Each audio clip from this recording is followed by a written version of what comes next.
The human spirit, it's not just that we can dream big dreams. Anybody can do that. It's that something inside us knows we're meant for more, even when everything around us screams, give up. I was talking to a young man recently, bright kid, about 23 years old.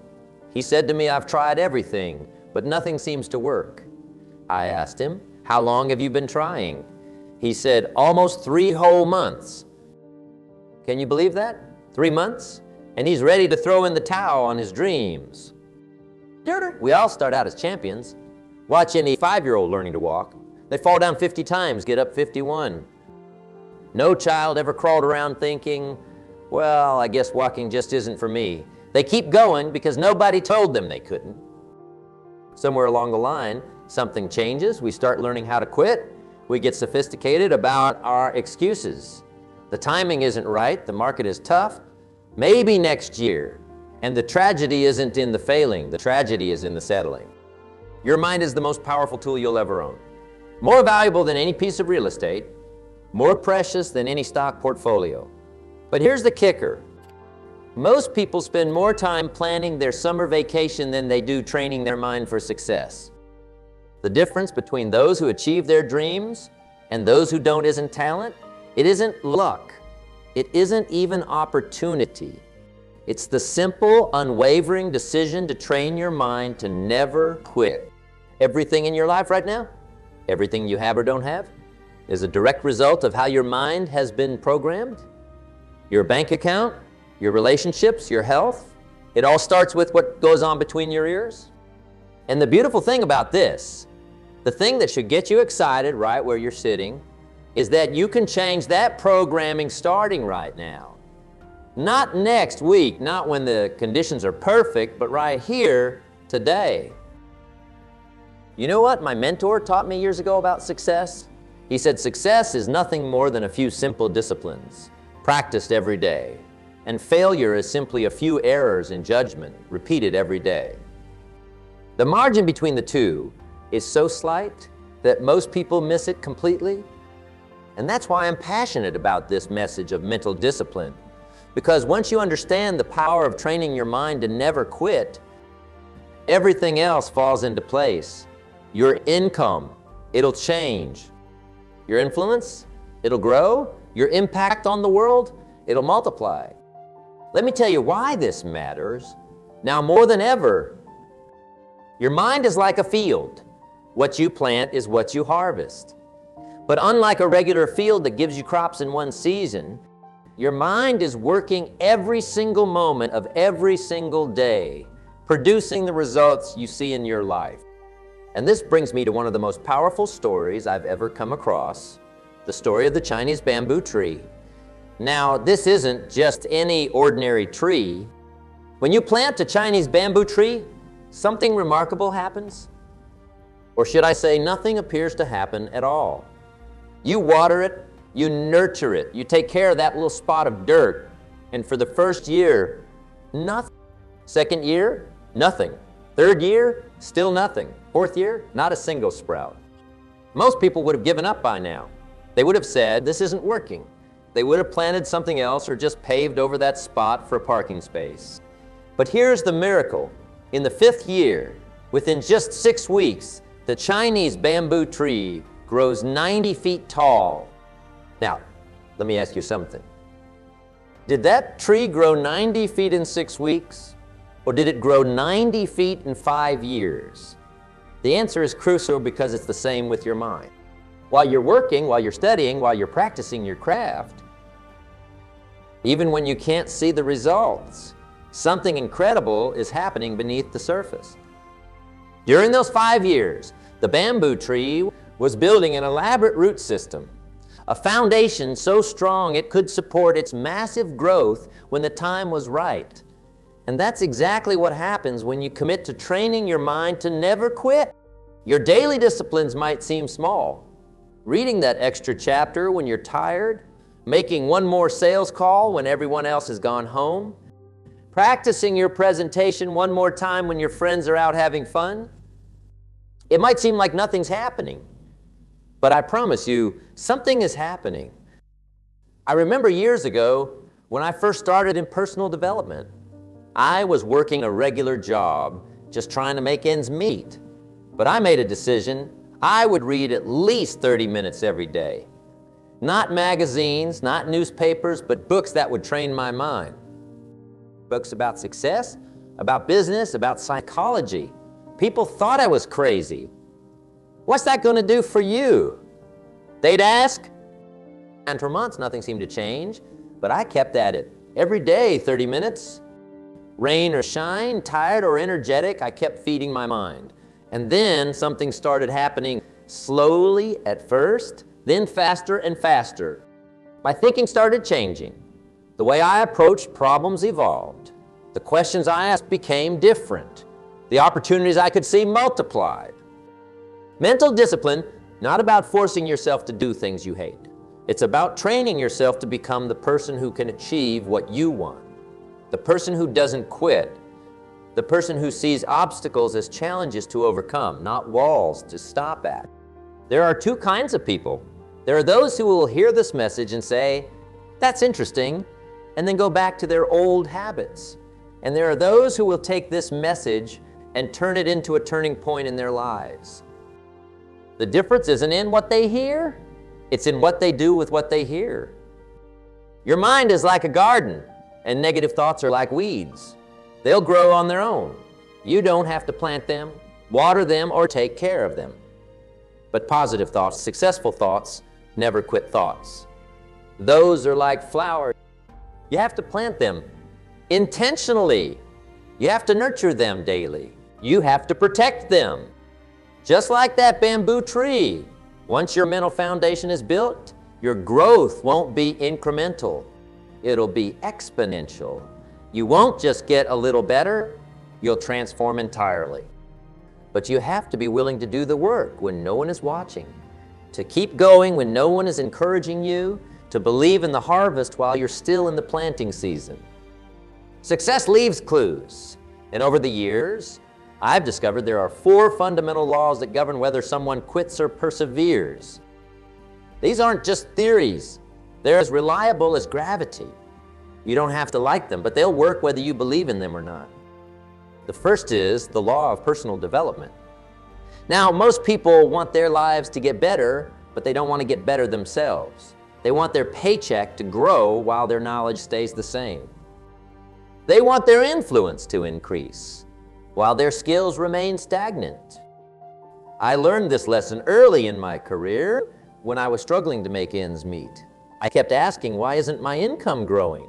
Then my mentor asked me a question that changed how many books have you read in the last 90 days? My answer was 0. He said, there's your problem. You haven't developed yourself, but you're expecting everything around you to improve. Your income will rarely exceed your personal development. Your relationships won't exceed your personal development. Your success won't exceed your personal development. Some people say, well, when I get successful, then I'll work on myself. That's like saying, when I harvest the crop, then I'll plant the seeds. It doesn't work that way. The second law is the law of daily disciplines. This one's simple, but it's not easy. Your life is shaped by what you do consistently, not occasionally. What you do every day matters more than what you do once in a while. I tell people all the time, don't expect to be motivated every day. Motivation is like a hot bath. It feels good, but it doesn't last long. You need discipline. Discipline is doing what needs to be done, even when you don't feel like doing it. If you read just 10 pages of a good book every day, that's 3,650 pages a year. That's about 18 books. In 5 years, that's 90 books. Do you think reading 90 books in your field might make a difference in your life? You bet it would. But most people won't do it because they're waiting to feel like it. The third law is the law of association. Show me your friends, and I'll show you your future. This isn't just a clever saying. It's a fundamental truth about human nature. You will become the average of the 5 people you spend the most time with. Years ago, I noticed something interesting. When I started spending time with successful people, success became normal to me. When I was around people who never quit, perseverance became natural. Your environment will either inspire you or expire you. A tough question? Are the people around you lifting you up or pulling you down? Are they feeding your dreams or feeding your doubts?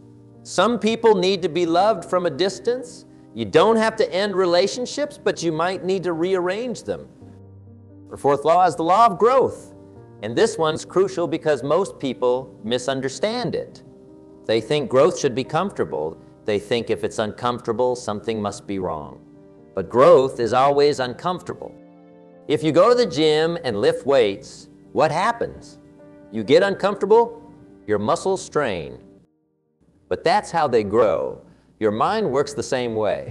When you push past your comfort zone, when you tackle problems that seem too big, when you stay committed even when everything in you wants to quit, that's when you grow. I remember talking to a successful businessman who told me something profound. He said, the turning point in my life wasn't when things got easier. It was when I got stronger. That's what these laws do. They don't make the challenges smaller, they make you bigger. Personal development creates new daily disciplines. Daily disciplines attract better associations. Better associations accelerate your growth. It's like a symphony. When all the pieces play together, the music is beautiful. And you know what the best part is? You can start applying these laws right now. You don't need anyone's permission. You don't need special equipment. You don't need to wait for the perfect moment. All you need is the decision to begin and the commitment to continue. Speaking of commitment, let me tell you what it really costs to succeed. Everybody wants to be successful, but very few people want to pay the price. They want the rewards without the responsibility. They want the gains without the grind. But success has a price tag, and today I want to talk about what that price really is.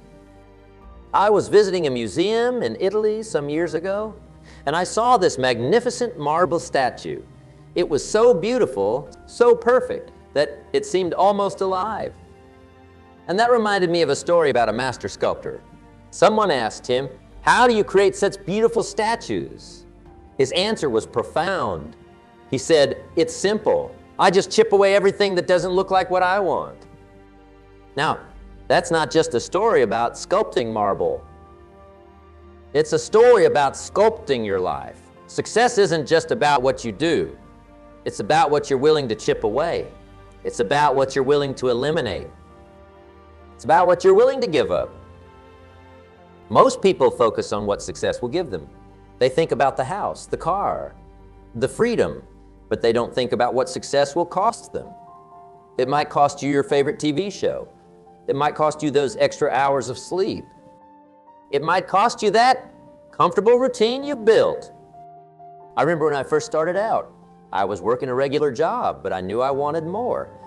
I'd finish my shift at 5 p.m., and while everyone else was heading home, I'd stay in my car, studying, planning, working on myself. People thought I was crazy. Why are you doing this to yourself? They'd ask. But I understood something they didn't. Success demands sacrifice. What most people don't understand about the price of success, you have to pay in full and you have to pay in advance. Life doesn't send you a bill later. You don't get to enjoy the benefits first and then decide if you want to pay the price. No, you pay first, then you get the rewards. Just like that sculptor with his marble. Before he sees the beauty, he has to be willing to chip away at that block of stone, hour after hour, day after day. He has to be willing to make 1,000 tiny cuts, knowing that each one brings him closer to his masterpiece. The more you're willing to pay up front, the less you have to pay in the long run. The more you invest in yourself now, the more dividends it pays later. The more you're willing to do what others won't do today, the more you'll be able to do what others can't do tomorrow. The price isn't just about time or effort. The biggest price you'll pay is dealing with uncertainty. It's walking away from the good to pursue the great. It's believing in yourself when no one else does. It's continuing when everything in you wants to quit. I talked to a young entrepreneur recently. She said, I know what I need to do, but I am scared. I told her, good. Being scared means you're on the right track. See, fear is often the price tag of opportunity. The things that scare you are usually the things that will grow you the most. When he starts with that block of marble, he can't make mistakes. Once he chips away a piece, it's gone forever. He has to be both bold enough to strike and skilled enough to strike correctly. That's what building success is like. You have to be both courageous and competent. While the price of success is high, the price of regret is even higher. The price of settling for less than you can be, the price of living with what if, the price of watching others achieve what you know you could have achieved, that's a much steeper price to pay. Some people think mental fortitude is something you're born with. That's like thinking muscles are something you're born with. Sure, some people might have a natural advantage, but mental fortitude, just like physical strength, is built through consistent practice and deliberate habits. I've got a friend who runs marathons. One day I asked him, "How do you run 26.2 miles?" His answer surprised me. He said, "I don't. I run 1 mile 26.2 times." See, that's mental fortitude. It's not about doing extraordinary things with extraordinary consistency. Every morning when you wake up, you have two choices. You can hit the snooze button and get a few more minutes of sleep, or you can get up and start building your dream. Now, both choices cost you something. The snooze button costs you your future. Getting up costs you your comfort. But here's the key: every time you choose your future over your comfort, you're building mental fortitude. I developed this practice years ago that transformed my life. Every morning, before I do anything else, I win 5 private victories.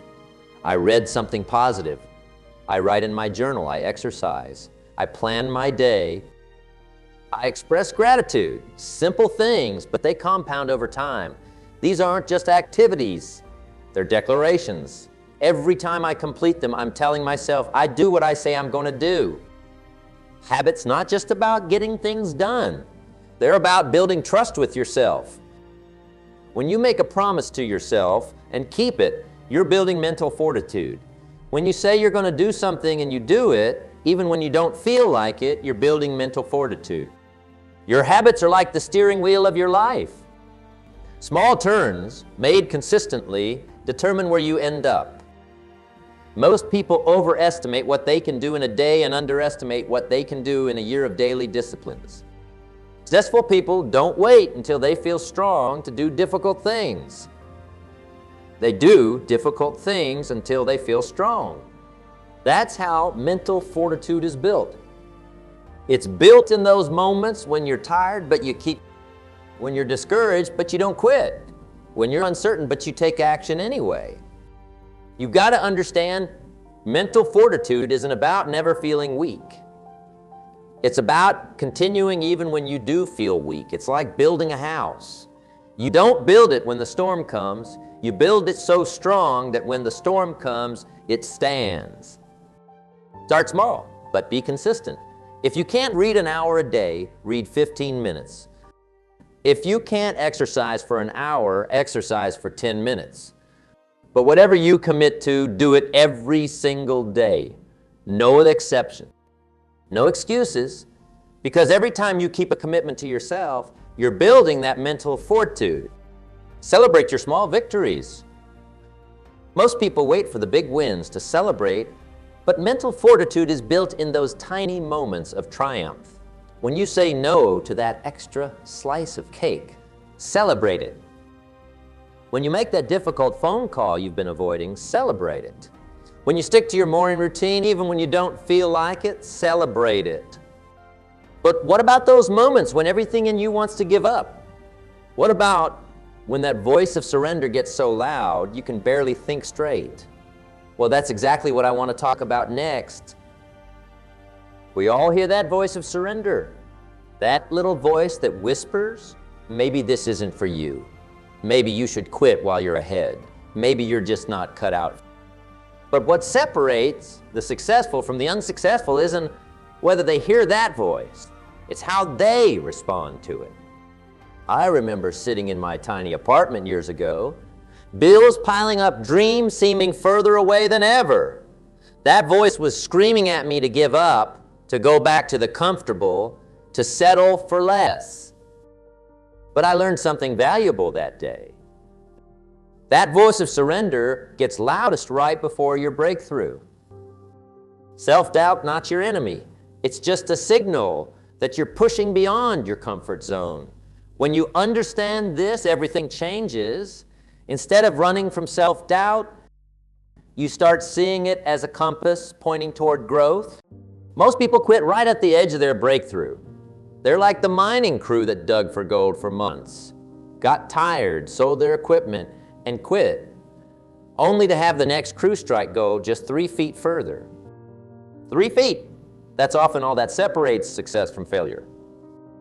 I learned this principle from watching water come to a boil. At 211 degrees, water is hot. At 212 degrees, it boils. 1 degree makes all the difference. But here's the interesting part. The water doesn't know how close it is to boiling. It just keeps absorbing heat until it transforms. Your success works the same way. Let me tell you something about persistence that changed my life. Persistence isn't just about keeping going. It's about keeping going with purpose. A rocking chair moves all day, but it doesn't get anywhere. You've got to persist in the right direction with the right strategy, making adjustments as you go. That voice of surrender, it feeds on your isolation. When you're alone with your doubts, they seem bigger than they really are. That's why I tell people, don't just persist, persist among other persisters. Find people who believe in you when you're struggling to believe in yourself. Here's a powerful technique I use when that voice gets loud. I ask myself, what if I'm only being tested? What if this challenge isn't meant to stop me, but to prepare me? This simple shift in perspective changes everything. Suddenly, obstacles become opportunities. Problems become preparation. Most people don't understand this about success. It's not about never falling down. It's about how quickly you get back up. The voice of surrender gets its power from your past failures. But failure isn't fatal unless you quit. Every successful person I know has failed their way to success. I've noticed something interesting about persistence. It's not really about motivation at all. It's about standards.